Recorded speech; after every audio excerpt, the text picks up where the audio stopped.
Hello and welcome to Epic Blocks. Today we're going to do another simple farm. You could say two of them, I suppose. The first one basically works automatically, though you'll have to harvest it yourself. The second one is going to require a little bit more manual work, but pretty simple and straightforward. So for the first farm, we're going to build a lava farm. For that we are going to need some cauldrons, some pointed dripstone, and some lava. And I've got 5 of each of these. You could do more or less, it is up to you entirely. We will then need basically 3 times that amount, so in this case 5, would be 15 solid blocks. I'm adding 2 more for convenience on that. And I've got a handful of temporary blocks. That's actually going to be a bit more than we need with the way I'm going to build this. So again, this is for 5 lava sources with 5 dripstone and 5 cauldrons. And I'm going to come over here and I'm going to dig a line of 5 blocks, and that gives us more temporary blocks. So I'm going to then fill this in with our empty cauldrons. And let's go ahead and grab a temporary block and then a solid block. And we're going to create a line of solid blocks over the cauldrons and grab that temporary block. And we can go ahead and place our dripstone.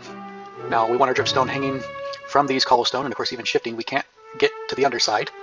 But since there is something over here, kind of the fun mechanics of Minecraft, we can just click on the cauldrons and that'll place the dripstone on the blocks above it. Alright, I'm going to go ahead and place another temporary block here. And let's place one here. So let us jump on top. And we need a block on this end. Place a temporary block there. And we're going to put a block there, one here, and one here. Alright, now we can place our other solid blocks. And we've got a trench, and we're going to want to fill each of these spaces with a lava source. It does have to be a lava source. Flowing lava on its own will not function with the dripstone to fill the cauldrons. Now this is based off of random ticks, so every so often one of our cauldrons with the lava above it and the pointed dripstone is going to fill up with lava. I'm going to place a few more temporary blocks here. That just gives us the ability to come up and look at the top. Not much that we want to do up here at this point. We're really just waiting down here.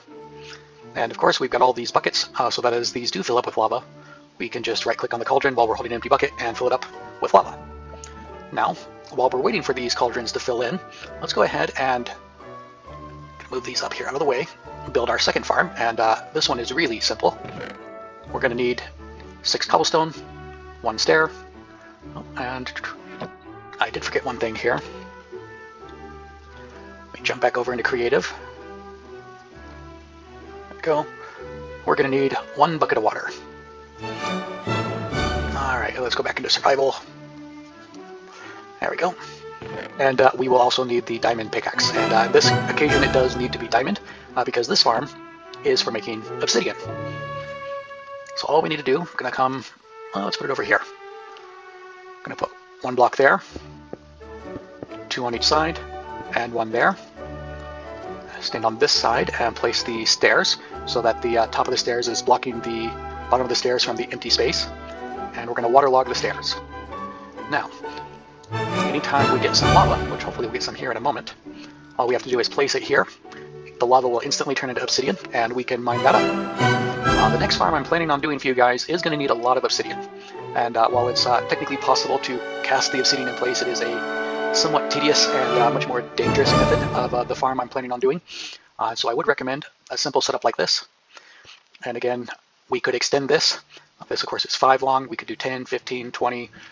You could do 1 or 2, as big or as small as you like. But the bigger it is, the more lava we're going to get from it, the shorter amount of time. So we're just going to wait here for a little bit. As soon as we get some lava, we can go ahead and start mining some obsidian.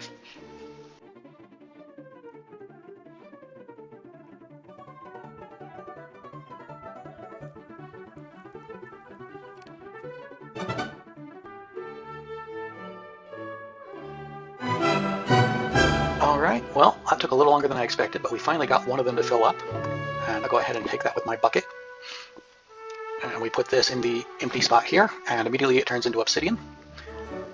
And we can go ahead and mine that obsidian. And of course it does take a while to mine, even with a diamond pickaxe, which is the lowest level of pickaxe that'll work. And of course, it might be a good idea to get a pickaxe with mending on it or unbreakable. That way you could mine an awful lot of obsidian without having to worry about your diamond pickaxe breaking. Of course, even without mending or unbreaking, that diamond pickaxe should last quite a while. And we've already got some more lava here. We'll place that and mine it up as well.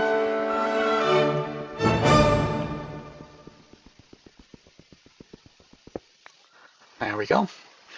And we would just continue this. Of course, the other thing we could do with the lava, if we wanted to make more cauldrons and find more pointed dripstone, we could rather easily expand this farm. So I don't have any more cobble with me, but just keep building this direction. There we go.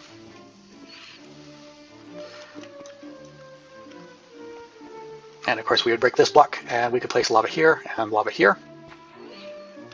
And we'd need a cauldron here, and more pointed dripstone for both of those spots as well. And if we had those resources for the cauldrons, pointed dripstone, and lava, we could make this much bigger.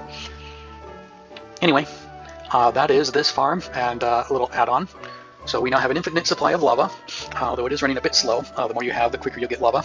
And with that, we have an infinite supply of obsidian, as long as our diamond pickaxe holds out.